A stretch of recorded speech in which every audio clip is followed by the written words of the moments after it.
ایک صبح جب میں فجر کی نماز کے لیے اٹھی تو دروازے پر دستخط ہوئی۔ میں نے پوچھا کہ کون ہے؟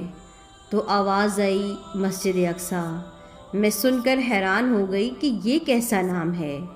جب میں نے دروازہ کھولا تو دیکھا کہ ایک عجیب سا سایہ جس نے سفید کلر کا لباس اوڑھا ہوا ہے اور اس لباس کے اوپر خون کے چھینٹے ہیں اور وہ خون ٹپک رہا ہے۔ میں دیکھ کر حیران ہو گئی کہ یہ کیسا نام ہے اور کیسا لباس ہے۔ میں نے پوچھا کہ آپ کون ہیں؟ کہنے لگی میں مسجد اقصیٰ ہوں۔ جب میں نے یہ سنا تو میں حیران ہو گئی اور فوراً سے لبکی اور اپنے دوپٹے سے ان کا خون صاف کرنے لگی۔ تو وہ کہنے لگی کہ بیٹی تم میرا خون نہیں صاف کر سکتی، یہ میرے بچوں کا خون ہے، یہ میرے جوانوں کا خون ہے، یہ میرے بزرگوں کا خون ہے، یہ اس طرح سے صاف نہیں ہوگا۔ میں نے کہا کہ آپ یہاں کیسے آئیں؟ تو کہنے لگی کہ میں اور میرے بچے ہم بہت خوشی خوشی زندگی بسر کر رہے تھے کہ اچانک غیر مسلمانوں نے ہم پر حملہ کیا اور میرے بچوں کو شہید کر دیا، لہو لہان کر دیا۔ میرے بچے میرے آنگن میں، میرے صحن میں سسکیاں لے لے کر شہید ہونے لگے۔ آہستہ آہستہ یہ سلسلہ بڑھتا ہی گیا اور ان ظالموں نے میرے بچوں کو شہید کر دیا۔ جب میں ان کو لہو لہان دیکھتی تو ڈر جاتی اور ان کی مدد کرنے کی کوشش کرتی، لیکن کہیں بھی میری آواز نہ پہنچتی۔ ایک مرتبہ جب ایک بچہ شہید ہونے لگا تو اس نے مجھ سے کہا، اے پیاری مسجد، آپ پریشان کیوں ہو رہی ہیں؟ آپ کیوں رو رہی ہیں؟ آپ فکر مت کریں، اگر ہم شہید ہو جائیں گے تو ہمارے اور کئی سارے بہن بھائی ہیں جو آپ کی حفاظت کے لیے آئیں گے، آپ پریشان مت ہوں۔ ہمارے اکثر بہن بھائی بنگلہ دیش، انڈیا، پاکستان، سعودی عربیہ، ترکی اور الگ الگ کئی ممالک میں رہتے ہیں جو آپ کے لیے اپنی جان مال سب کچھ قربان کر سکتے ہیں۔ آپ پریشان مت ہوں، وہ بہت جلد آپ کی مدد کے لیے آئیں گے۔ جب میں نے اس بچے کے یہ الفاظ سنے تو میرے دل کو سکون ہوا کہ شاید کچھ دنوں بعد میری مدد کے لیے مسلمان پہنچیں گے۔ لیکن 1 سال گزرا، 2 سال گزرے، پھر 10 اور 20 سال، کئی سال گزر گئے۔ میں ان لوگوں کی راہ تکتے تکتے تھک گئی اور زخمی ہو گئی، لیکن وہ بچے مجھ تک نہیں پہنچے۔ تو میں نے ایک دن سوچا کہ ہو سکتا ہے ان تک میری آواز نہ پہنچی ہو سکتا ہے میری پکار ان کے کانوں تک نہ پہنچی ہو سکتا ہے میری آواز ان کے دل کی گہرائیوں تک نہ پہنچی ہو، کسی نے میرا پیغام نہ دیا ہو۔ تو میں نے سوچا کہ آج میں ان کے گھروں میں جاتی ہوں اور ان کو بلاتی ہوں کہ آؤ آؤ میری حفاظت کرو، آؤ میں اللہ کا گھر ہوں، میں وہ گھر ہوں جو تمہارا پہلا قبلہ تھا، میں وہ گھر ہوں جہاں عمر رضی اللہ تعالیٰ عنہ آئے تھے، میں وہ گھر ہوں جہاں پر نبی صلی اللہ علیہ وسلم معراج پر گئے تھے، میں وہ گھر ہوں جہاں پر 70 انبیاء کرام آئے تھے۔ آؤ میری حفاظت کرو، آؤ مجھے تمہاری ضرورت ہے۔ میں اپنی سرزمین سے نکلی اور چلتے چلتے پاکستان پہنچی۔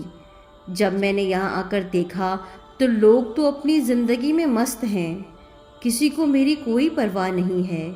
پھر میں نے لوگوں سے بات کرنا شروع کی۔ میں نے لوگوں سے کہا کہ آپ مسجد اقصیٰ کے لیے کیا کہتے ہیں؟ لوگوں نے کہا وہ ہمارا ملک نہیں ہے، وہ سرزمین کسی اور کی ہے۔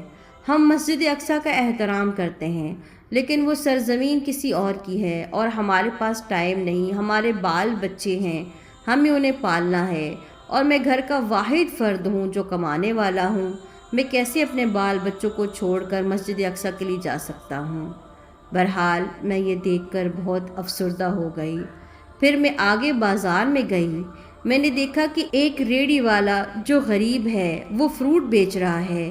جب وہ فروٹ بیچتا ہے تو کیا کرتا ہے کہ اس فروٹ میں گندا سڑا ہوا فروٹ ڈال دیتا ہے اور بے ایمانی کر رہا ہے۔ اسی طرح میں نے کئی سارے لوگوں کو دیکھا جو بے ایمانی کر رہے ہیں اور خوش ہیں، اور ان کو ذرا بھی پرواہ نہیں کہ وہ اللہ کی نافرمانی کر رہے ہیں۔ جب وہ اللہ کی نافرمانی کر رہے ہیں تو اللہ کے گھر کی کیسے حفاظت کریں گے؟ بہرحال یہ سب کچھ دیکھ کے مجھے بہت ہی افسوس ہوا اور میں نے سوچا کہ مجھے واپس چلے جانا چاہیے۔ سارا دن بازاروں میں، گلیوں میں، گھروں کے دروازے پر چلتے چلتے میں تھک چکی تھی۔ میں نے سوچا کہ کیوں نہ اتنی دور آئی ہوں تو اپنا پیغام دیتی جاؤں۔ پھر میں نے دیکھا کہ ایک مسجد ہے جس کے دروازے پر میں بیٹھ گئی اور سوچا کہ فجر کے وقت لوگ آئیں گے تو میں ان کو اپنا پیغام دوں گی، تاکہ کل قیامت کے روز یہ نہ کہہ سکیں کہ ہم تک تو کوئی پیغام ہی نہیں لایا تھا۔ اگر کوئی ہم تک پیغام لے کر آتا تو ہم مدد کے لیے نکلتے، اگر کوئی ہم تک پیغام کے لیے آتا تو ہم اسرائیل کی پروڈکٹس کا بائیکاٹ کرتے، اور اگر کوئی ہم تک پیغام لے کر آتا تو ہم ان کے لیے دعائیں کرتے، ان کے لیے روتے، اگر ہم تک کوئی پیغام لے کر آتا تو ہم ان کے لیے آواز اٹھاتے۔ تو میں نے اسی لیے سوچا کہ کیوں نہ جاتے جاتے ان کو اپنا پیغام دیتی جاؤں کہ میں تمہارے گھروں تک بھی آئی تھی، اپنے بچوں کے لیے آئی تھی، اپنی بچیوں کے لیے آئی تھی، وہ بچے جو بھوکے ہیں، جو پیاسے ہیں، جو بلک بلک کر میرے آنگن میں سسکیاں لے لے کر آخری سانسیں کاٹ رہے ہیں، وہ بچے جن کے بازو کٹ چکے ہیں، جن کے ٹانگیں کٹ چکی ہیں، جو زخمی ہیں، لہو لہان ہیں، وہ جوان جو قید میں ہیں، جو سزائیں بھگت رہے ہیں، اور وہ بچیاں جن کی عزتیں نیلام ہو رہی ہیں اور جو مجھے پکار رہی ہیں، جو مسلمانوں کو پکار رہی ہیں۔ میں نے سوچا میں ان کو پیغام دیتی جاؤں، ہو سکتا ہے ان کا دل بدل جائے۔ پھر رات ہو گئی اور صبح فجر کا وقت ہوا۔ میں اسی مسجد کے دروازے کے سامنے ٹیک لگا کر بیٹھ گئی، اور جب دیکھا کہ فجر کی اذان ہوئی، کیا دیکھتی ہوں کہ آ رہے ہیں لوگ۔ کون سے لوگ؟ ایک بوڑھا آدمی آ رہا ہے جس کی 60-70 سال عمر ہے، ایک آدمی آ رہا ہے جس کی 70 سے 80 سال عمر ہے، ایک آدمی آ رہا ہے جو 50 سے 60 سال کا ہے۔ کوئی نوجوان مجھے نظر نہیں آ رہا، کوئی نئی نسل مجھے نظر نہیں آ رہی۔ چند لوگ آئے ہیں، اور جب میں نے مسجد میں جھانک کر دیکھا تو ایک صف بھی مکمل نہیں ہوئی۔ یہ دیکھ کر میرا دل ہار گیا۔ میں نے سوچا کہ جو مسلمان اپنی پڑوس کی مسجدوں کو آباد نہیں کر سکتے، شاد نہیں کر سکتے، وہ میری مدد کے لیے اتنی میلوں دور کیسے آئیں گے؟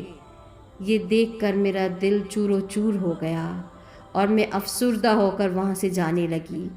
جب میں جانے لگی تو تمہارے گھر پر میں نے روشنی دیکھی، تو سوچا جاتے جاتے اپنا پیغام تمہیں سناتی جاؤں، کہ ہو سکتا ہے کہ یہ پیغام تم مسلمانوں تک پہنچا دو اور میرے جانے کے بعد انہیں غیرت آ جائے، ان کے دل میں جذبہ ایمانی پیدا ہو جائے اور وہ میرے لیے آئیں اور میری حفاظت کے لیے آئیں۔ یہ الفاظ کہتے کہتے وہ وہاں سے چلی گئی۔ اس کے جسم پہ ٹپکتا ہوا خون آج بھی ان گلیوں میں موجود ہے جن گلیوں میں مسجد اقصیٰ آئی تھی۔ پیاری بہنوں اور پیارے بھائیوں، یہ ایک صدا ہے، یہ ایک پکار ہے مسجد اقصیٰ کی جو آپ تک پہنچائی گئی ہے۔ امید کرتی ہوں کہ دل کے کسی کونے میں اس ویڈیو نے گھر ضرور کر لیا ہوگا۔ اگر کچھ نہیں کر سکتے تو کم از کم دعائیں کریں ان کے لیے، صدقہ دیں ان لوگوں کے لیے، اتنا تو کم از کم کر سکتے ہیں، ان کے دکھ میں شریک تو ہو سکتے ہیں۔ ایسا نہ ہو کہ کل قیامت کے روز ان کے بچے، ان کی مائیں، ان کے نوجوان اور وہ بچیاں جو بالغ بھی نہیں ہوئیں اور ان کی عزت کو تار تار کر دیا گیا، وہ ہمارا گریبان پکڑ لیں، اور جب وہ گریبان پکڑیں گے نا تو کوئی چھڑوانے والا نہیں ہوگا۔